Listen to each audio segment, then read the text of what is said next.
ఓం మహాగణాధిపతయే నమః. ఓం గురుభ్యో నమః. ఓం శ్రీమాత్రే నమః. పరమేశ్వర స్వరూపమైనటువంటి జ్యోతిష్య వాస్తు మరియు అనేకమైనటువంటి శాస్త్రములను మనకు అందించినటువంటి మహర్షులకి నమస్కారం. హయగ్రీవ హయగ్రీవ హయగ్రీవేత్యో వదేత్ తస్య నిస్సరతే వాణీ జను కన్యా ప్రవాహవత్. ఇంట్లో గడియారం ఏ దిక్కుని పెట్టాలి అనేటువంటి ప్రశ్న వచ్చింది మనకి. ఎందుకంటే గడియారం వాస్తురీత్యా ఏ దిశల్లో పెట్టకూడదో తెలుసుకుంటే ఏ దిశల్లో పెడితే ఎటువంటి ఫలితాలు వస్తాయో కూడా చెప్పుకోవచ్చు. మనకి వాస్తుశాస్త్రరీత్యా 16 దిక్కులు. చాలామంది ఏమనుకుంటారంటే 2 తెలుసు, కొంతమందికి 4 తెలుసు మహా అంటే దిక్కులు, తూర్పు పడమర ఉత్తర దక్షిణం. ఇంకొంతమందికి 8 దిక్కులు తెలుసు, ఈశాన్యము ఆగ్నేయము నైరుతి వాయువ్యం. వాస్తు తెలిసిన వారికి మాత్రం 16 దిక్కులు ఉన్నాయని తెలుసు. అవేమిటి అంటే తూర్పు పడమర ఉత్తర దక్షిణం 4 అయితే, ఈశాన్యము ఆగ్నేయము వాయువు నైరుతి 4+4 8 అయితే, తూర్పు ఈశాన్యము తూర్పాగ్నేయము దక్షిణాగ్నేయము దక్షిణ నైరుతి పశ్చిమ వాయువ్యము పశ్చిమ నైరుతి పశ్చిమ ఉత్తర వాయువ్యము ఉత్తర ఈశాన్యము. ఇవి 8+8 16. ఇప్పుడు ఈ 16 దిశల్లో బ్రహ్మస్థానం నుంచి 16 డైరెక్షన్స్ తీసుకున్నట్లయితే వాచి అనేటువంటి విషయాన్ని మనం అర్థం చేసుకోవాలి బాగా. అంటే ఎలా అంటే వాచ్ అనేటువంటిది కాలాన్ని చూపించేది, కంటిన్యూషన్ కాలంలో అది కనెక్టివిటీ, కాలానికి దాన్ని కనెక్టివిటీ చేసేది, కాలానికి ఆ జోన్కి కనెక్టివిటీ చేసేది వాచి, సమయాన్ని సూచించేది మనకి.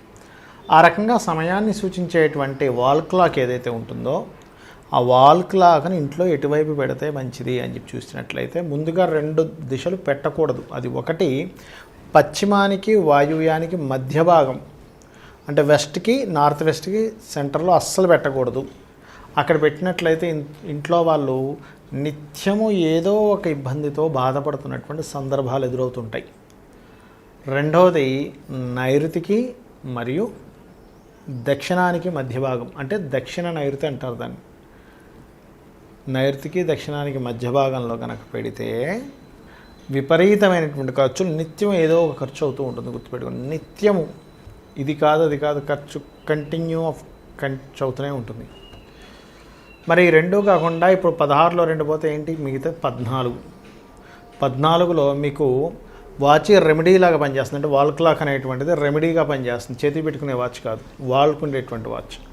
వాల్ క్లాక్ ఎలా పనిచేస్తుందంటే మీకు ఆలోచన సరిగ్గా లేదు, ఏ ఆలోచనలో రావట్లేదు, ఈశాన్యంలో పెట్టండి, ఖచ్చితంగా ఆ ఆలోచనలన్నీ టకటక తిరుగుతూ ఉంటాయి.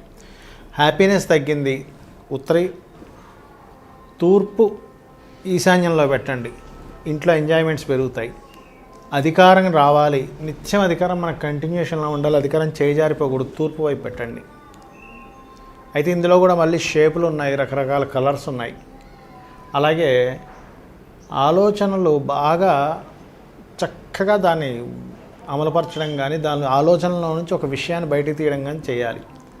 అంటే ఒక ఆలోచన చేసి దానిలో నుంచి నిజమైనటువంటి అది సారాంశం ఏదైతుందో దాన్ని బయటికి తీయాలనుకోండి, అప్పుడు తూర్పాగ్నేయంలో పెట్టండి. ధనం ప్రొడ్యూస్ అవ్వట్లేదు, త్రికోణంగా ఉన్నటువంటి ఆ వాచిని తూర్పు వైపు ఆగ్నేయం వైపు పెట్టండి.